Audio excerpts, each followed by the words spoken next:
తెలంగాణ బీజేపీలో తన ప్రాధాన్యం తగ్గిపోతున్నట్టు ఎంపీ ఈటెల రాజేందర్ ఫీల్ అవుతున్నారా? ఇక లాభం లేదు, తాడో పేడో తేల్చేసుకోవాలని డిసైడ్ అయ్యారా? కొందరు పనిగట్టుకుని తనను బదనాం చేస్తున్నట్టు ఆయన భావిస్తున్నారా? ఏ విషయంలో ఎంపీ ఆ స్థాయిలో హర్ట్ అయ్యారు?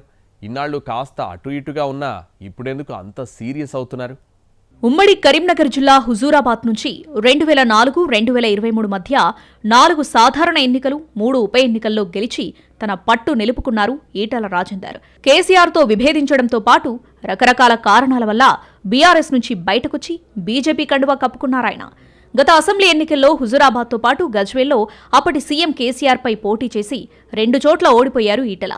అయితే తర్వాత వచ్చిన లోక్సభ ఎన్నికల్లో మల్కాజ్గిరి నుంచి బరిలో దిగి గెలిచారు. అయితే పార్లమెంటు ఎన్నికల తర్వాత నుంచి బీజేపీలో ఈటెల ప్రాధాన్యత క్రమంగా తగ్గిపోతుందని, ఇంకా చెప్పాలంటే ఉద్దేశపూర్వకంగా తగ్గించేందుకు కొందరు ప్రయత్నిస్తున్నట్టు అనుమానిస్తున్నారు ఆయన అనుచరులు.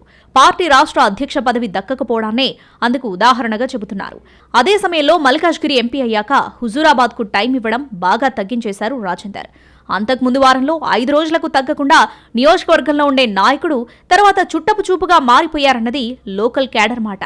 అయితే ఆ లోటును పూరిస్తూ ఇటీవల పంచాయతీ ఎన్నికల సమయంలో తరచుగా హుజూరాబాద్కొచ్చి తన మనుషులను పలుచోట్ల సర్పంచులుగా గెలిపించుకున్నారు.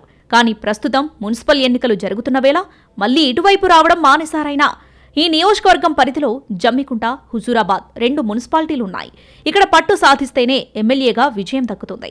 అంత ప్రాధాన్యత ఉన్న పట్టణాల్లో జరుగుతున్న ఎన్నికల్ని ఈటెల ఎందుకు పట్టించుకోవడం లేదన్న అంశంపై ఆసక్తికర చర్చ సాగుతుంది. బీజేపీ అధిష్టానం ఆదేశాల మేరకే ఆయన హుజూరాబాద్ వైపు రావడం లేదన్నది లోకల్ క్యాడర్ చెబుతున్న మాట. రాష్ట్రంలో పార్టీకి 8 మంది ఎంపీలుండగా ఒకరి నియోజకవర్గంలో మరొకరు జోక్యం చేసుకోవద్దని పార్టీ రాష్ట్ర శాఖ ఆదేశాలిచ్చిందట.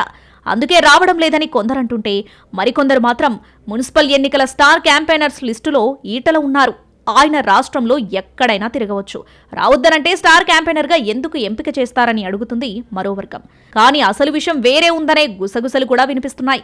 ముక్కోరపు పోటీ, లోకల్ బీజేపీ నేతల సహకారం లేకపోవడం, స్థానిక MP Bandi Sanjay upper hand సాధించడం లాంటి కారణాలతో ఇక్కడ మున్సిపల్ ఎన్నికలను పట్టించుకోకపోవడమే నయమని తొలుత భావించారట ఆయన.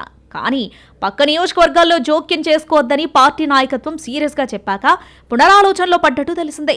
అసలు ఆ రూల్ పెట్టిందే తన కోసమని, తనను హుజూరాబాద్ రాకుండా చేసేందుకే నిబంధన పెట్టారని గట్టిగా భావించి మనసు మార్చుకున్నట్టు తెలిసిందే.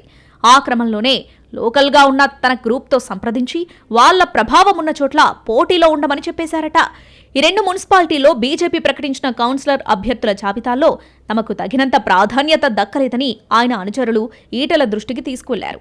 అదే సమయంలో ఆయన అనుచరులుగా పేరున్న కొందరు నేతలు ఫార్వర్డ్ బ్లాక్ తరపున ఇండిపెండెంట్లుగా బరిలో ఉండటం ఇప్పుడు హాట్ టాపిక్గా మారింది.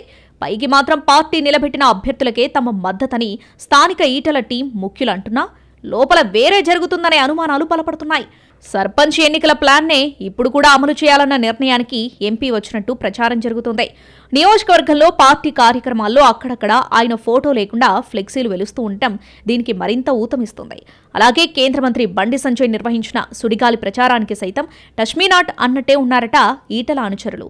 పార్టీ ఆదేశం ప్రకారం నియోజకవర్గానికి రాకపోయినా తన మార్కు చూపించాలని రాజేందర్ డిసైడ్ అయినట్టు తెలుస్తోంది.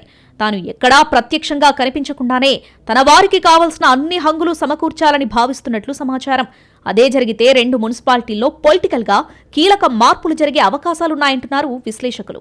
అటు రాష్ట్ర పార్టీలో అందివచ్చిన అవకాశం దక్కకుండా పోవడం, ఒంటరిని చేసే ప్రయత్నాలు ఊపందుకోవడం, ఇటు సొంత నియోజకవర్గంలో అడుగు పెడితే పార్టీతో ఇబ్బంది, వెళ్లకపోతే క్యాడర్తో కష్టం.